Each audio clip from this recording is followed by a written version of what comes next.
Assalamualaikum warahmatullahi wabarakatuh. Bersama saya kembali para sahabat Zakat TV, insya Allah di sore yang cerah ini dan agak sedikit panas. Jadi insya Allah dengan saya lagi Dr. Agung, pada sesi kali ini di Sehat Islami saya mungkin akan sedikit membahas tentang suatu kondisi medis yang dinamakan dengan dispepsia. Nah, jadi di sini jadi dispepsia ini adalah kondisi yang memang sering dialami oleh masyarakat Indonesia. Jadi kata kuncinya adalah sakit lambung.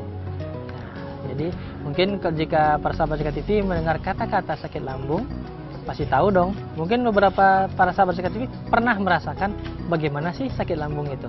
Nah, jadi bagi orang awam sakit lambung itu keluhan-keluhan yang memang paling sering dialami, baik itu sesekali atau emang kadang-kadang emang sering dirasakan oleh daripada para sahabat Zakat TV atau mungkin orang-orang yang memang sering mengalami sakit lambung.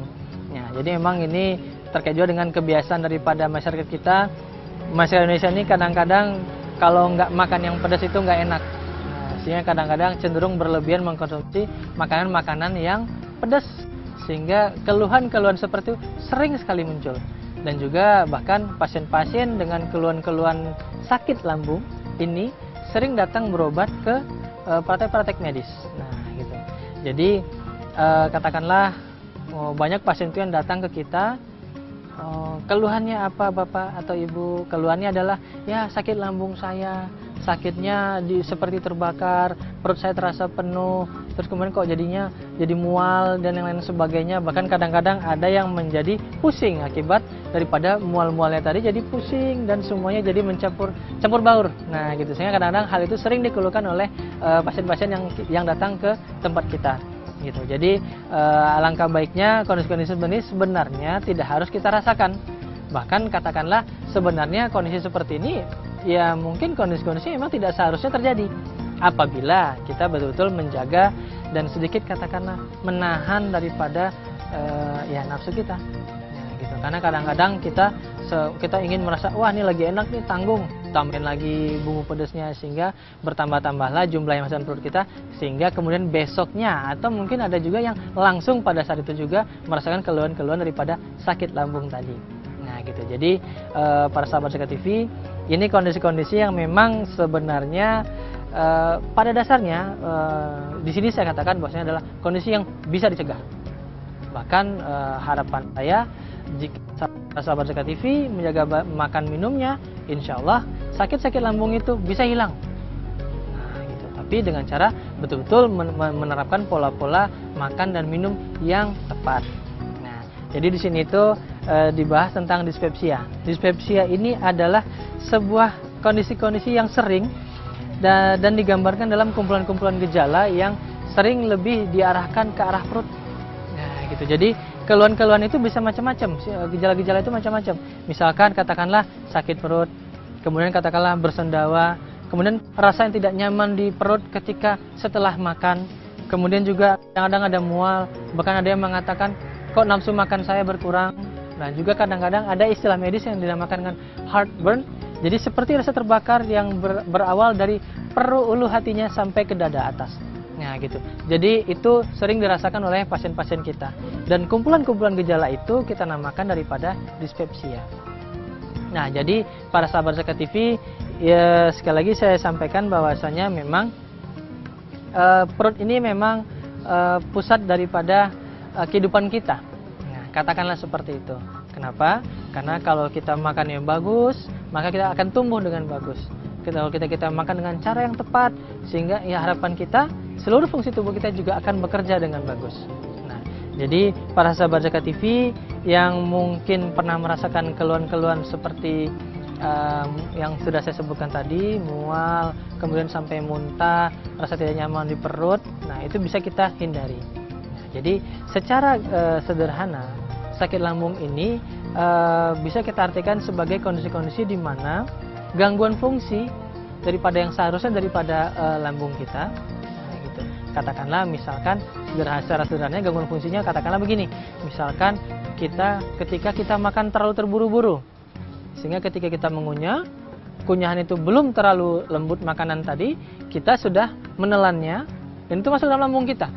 Nah, gitu. Sedangkan lambung kita ini adalah bagian organ tubuh yang sebenarnya adalah tahap-tahap lanjut daripada pencernaan makanan. Nah, gitu. Pencernaan makanan itu sebenarnya dimulai dari pengunyahan. Nah, jadi jangan lupa bahwasanya makan itu bermula dari mulut. Maka cara pertama untuk kita menjaga supaya kita tidak mengalami sakit lambung ini adalah dengan cara makanlah dengan cara mengunyah yang tepat. Nah, gitu. Sekarang pertanyaannya, memang mengunyah itu bagaimana? Apakah ada cara khusus untuk mengunyah? Tepat, jelas ada cara khususnya. Nah, jadi harapan kita dengan kita mengunyah yang baik, kita bisa membuat makan itu jadi lebih lembut dan enzim-enzim pencernaan yang ada di mulut itu bisa keluar semua.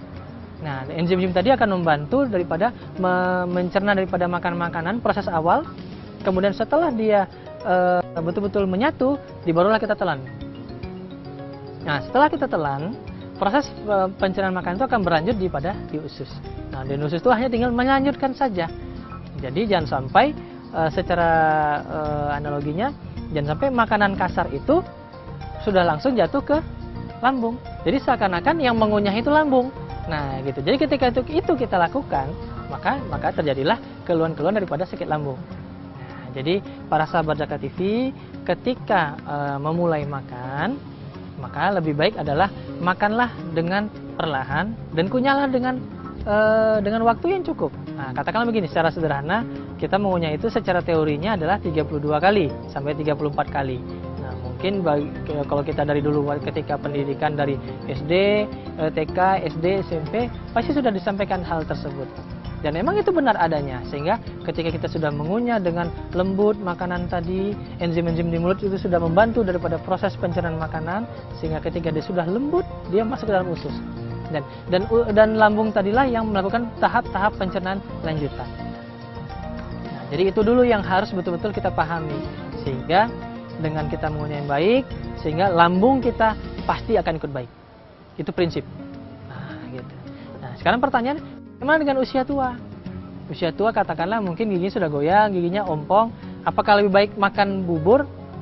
Nah, gitu. Itu kadang-kadang pertanyaan-pertanyaan yang memang kadang-kadang sering dilontarkan.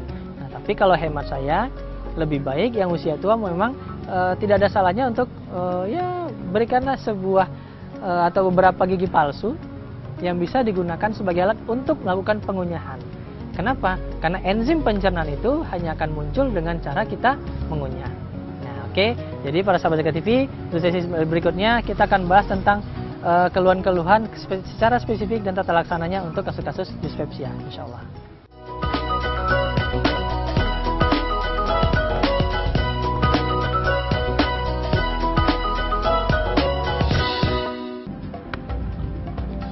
Semangat kemenangan harus berasal dari sportivitas yang datang dari hati. Saya Bawang Pamungkas, saya zakat di Dompet Duafa. Keluarga adalah sumber inspirasi saya. Kehangatannya datang dari hati. Saya Inneke Kusharawati, saya zakat di Dompet Duafa. Berbagi memudahkan rezeki, karena datang dari hati. Saya Ipo Santosa, zakat di Dompet Duafa. Dompet Duafa.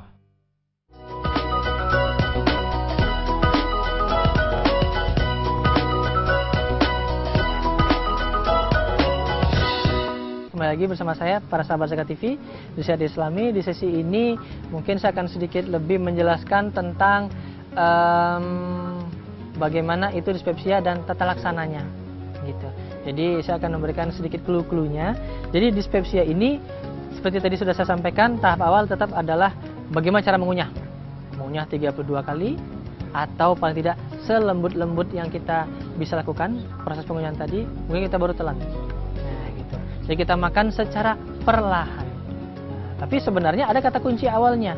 Kata kunci awalnya sebelum kita melakukan itu semua adalah makanlah sebelum lapar dan berhenti makan sebelum kenyang.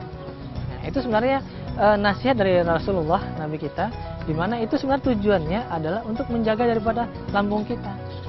Nah, gitu. Jadi ketika kita sudah melaksanakan daripada pesan-pesan daripada Rasulullah, itu sebenarnya adalah pesan-pesan yang syarat dengan ilmu kesehatan tingkat tinggi. Yang apabila kita sudah lakukan, insya Allah seluruh keluhan tentang perut kita itu akan hilang.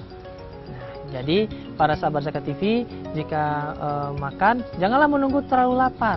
itu adalah yang kunci utamanya. Ketika sudah betul-betul lapar baru makan. Nah, sehingga kadang-kadang ada pasien-pasien kita yang mengatakan, saya sudah makan kok dok. Nah gitu, saya memang lapar, sempat lapar, kelaparan, tapi saya makannya banyak kok. Tapi setelah itu kenapa rasanya tidak nyaman di perut saya? Itu sebenarnya sebuah cara yang sudah salah di awalnya.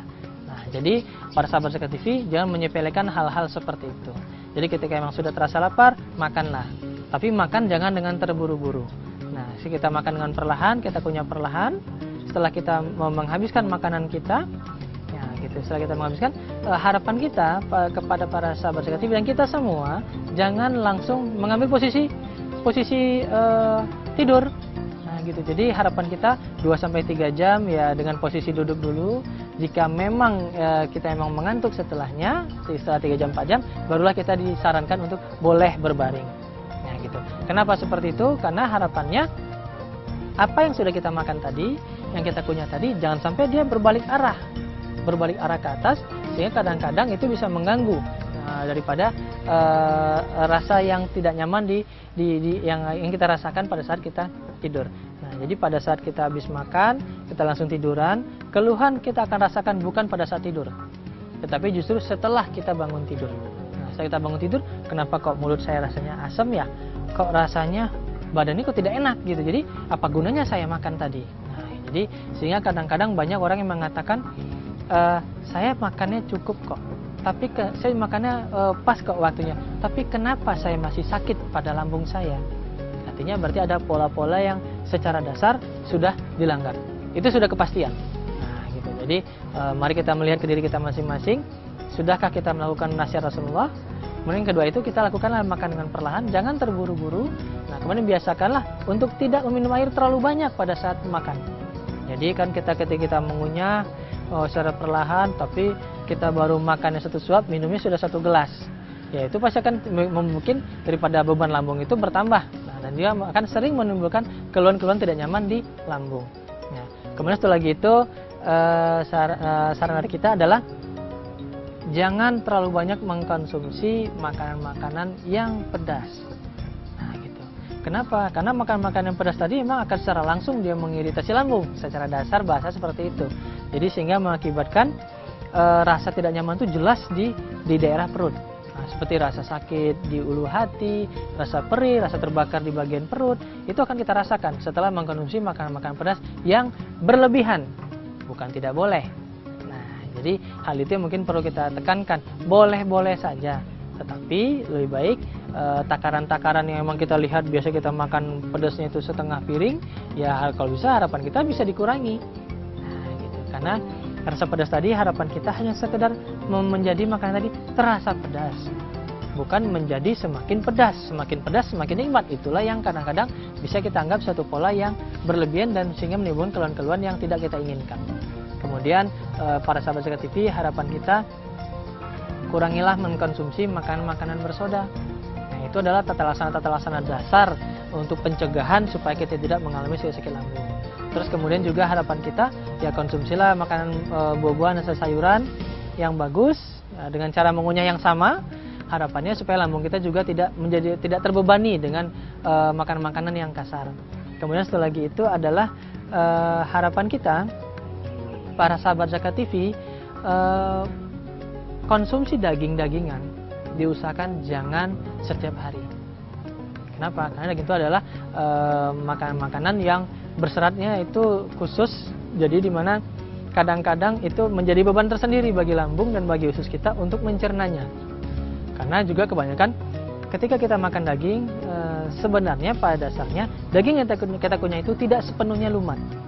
Walaupun kita mengunyahnya sudah 30-34 kali. Nah, kalau memang ada daging yang alot, nah memang setelah dibumbui rasanya enak, kita kunyah berkali-kali enggak juga nih, tetap akan kita telan. Sehingga kalau hal itu kita lakukan berulang-ulang, ya itu pasti akan menjadi bom waktu dan akan meledak nantinya dalam bentuk sakit lambung yang seperti itu. Nah, jadi bagi para sahabat Zakat TV, sakit lambung ini seperti apapun bentuknya, apakah mungkin mulai dirasakan seperti rasa perih di ulu hati, kemudian rasa mual, kemudian rasa ya hilang nafsu makan yang seperti itu, kita harus tetap waspadai. Kenapa? Karena prinsipnya adalah kalau kita tidak menghancurkan kebiasaan-kebiasaan kita yang salah tadi, maka penyakitnya kan bisa berkembang menjadi lebih jauh. Nah, gitu. Jadi bisa saya sampaikan di sini komplikasi daripada sakit lambung ini juga macam-macam. Nah, gitu. Jadi yang paling dasar tadi, misalkan katakanlah kita mengkonsumsi pedas-pedas terus-terusan sehingga kita bisa jadi mual dan muntah-muntah hebat. Itu bisa-bisa saja terjadi. Nah, gitu. Sehingga kadang-kadang beberapa pasien datang ke kita langsung datang ke UGD dan kondisi mual-mual muntah. Kenapa? Ketika tanya, saya memang riwayat sakit lambung. Nah, saya terbiasa menggunakan atau makan makanan yang pedas-pedas sehingga kadang-kadang ya menyembuhkan keluhan-keluhan yang saya rasakan, dan sekarang keluhan itu akan semakin hebat. Nah, jadi poin-poin awal tadi mohon untuk betul-betul diperhatikan oleh para sahabat Zakat TV. Insya Allah sakit lambung itu akan jauh kita rasakan, bahkan tidak akan pernah kita rasakan. Jadi para sahabat Zakat TV, komplikasi-komplikasi daripada sakit lambung ini bermacam-macam. Nah, yang paling dasar itu adalah mungkin para sahabat pernah dengar istilah tukak lambung. Nah, jadi lambungnya luka, sehingga kadang-kadang beberapa pasien itu yang lambungnya luka itu terlalu hebat sehingga bisa kadang-kadang, mohon maaf, buang air besarnya bisa berubah warna menjadi warna hitam, atau mungkin lukanya terlalu hebat sehingga bisa terjadi muntah yang berisikan daripada luka-luka atau darah yang muncul di lambung. Jadi jika kita menjaga daripada lambung kita, insya Allah kehidupan kita secara keseluruhan akan bagus, baik dari sisi aktivitas, dari sisi kejiwaan, dan dari hal-hal lainnya, insya Allah. Nanti akan kita bahas lebih lanjut tentang tips-tips dan trik-triknya untuk mengatasi daripada atau mengatasi dan mencegah daripada sakit lambung. Insya Allah di sesi berikutnya. Terima kasih.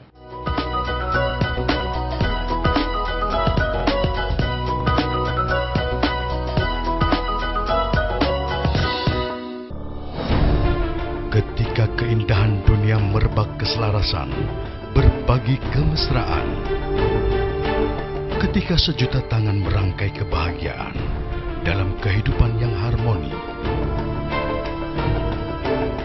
Ketika zakat Anda wujudkan indahnya dunia.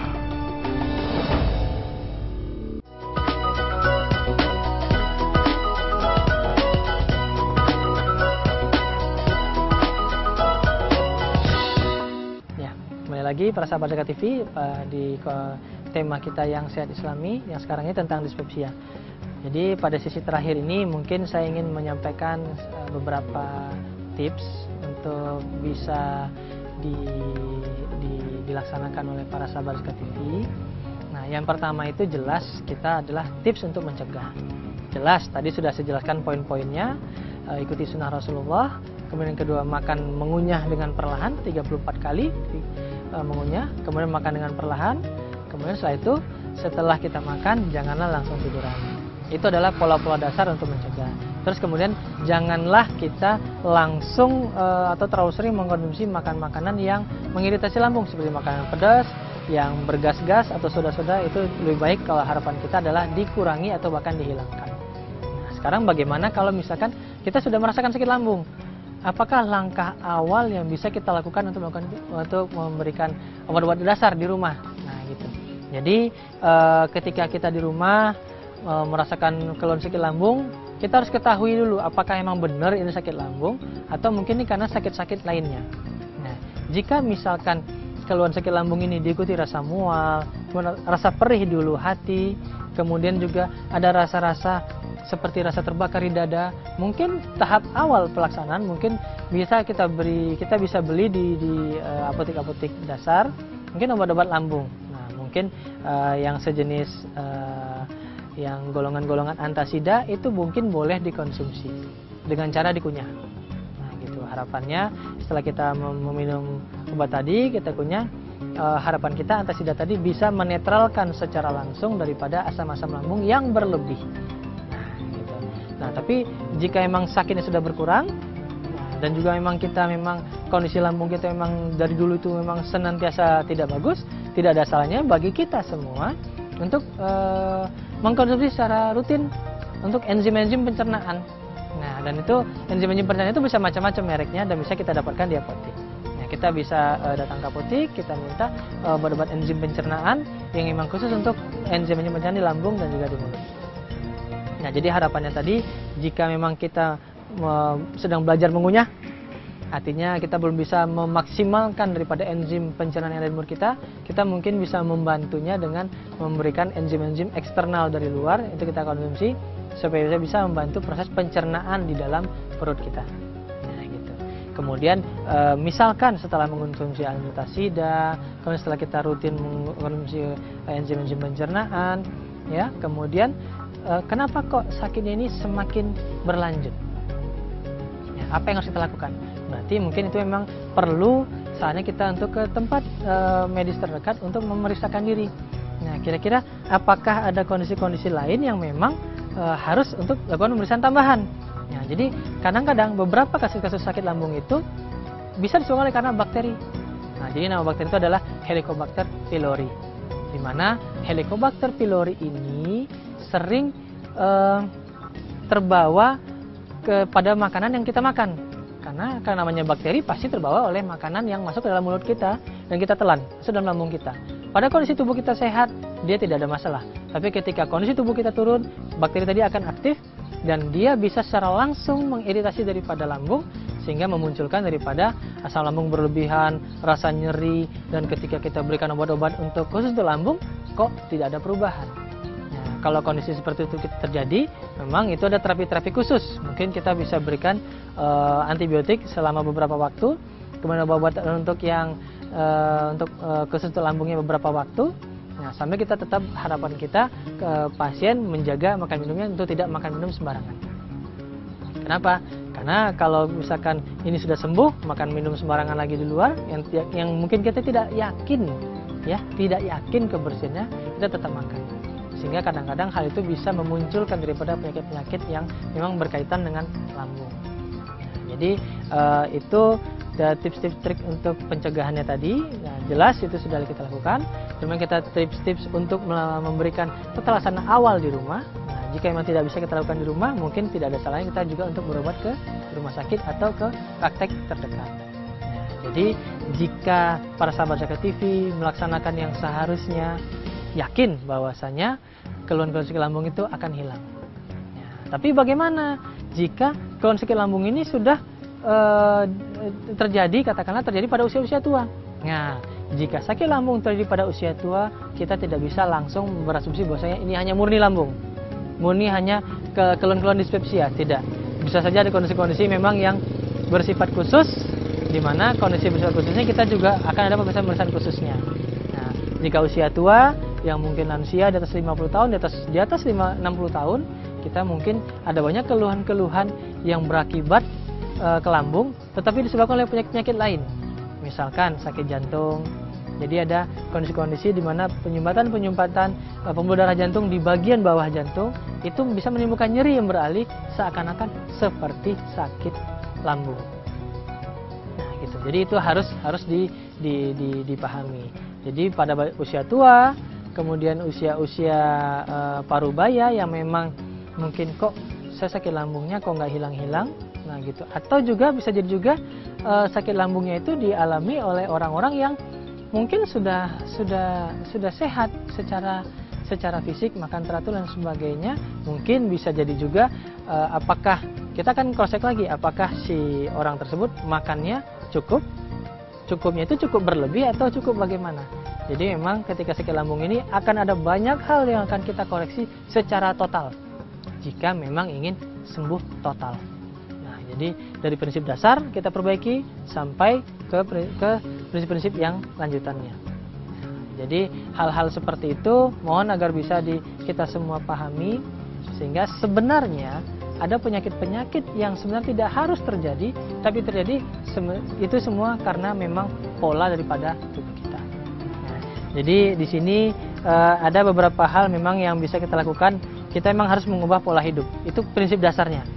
Nah, jadi di sini kita lebih bagus makan ya kalau bisa sih makan makanan kecil yang di antara makan besar, kemudian makan yang coklat, kemudian min dan alkohol Jadi itu perlu diingat bahwasanya makan-makan tersebut termasuk makanan yang pedas itu bisa mengakibatkan gangguan-gangguan di lambung.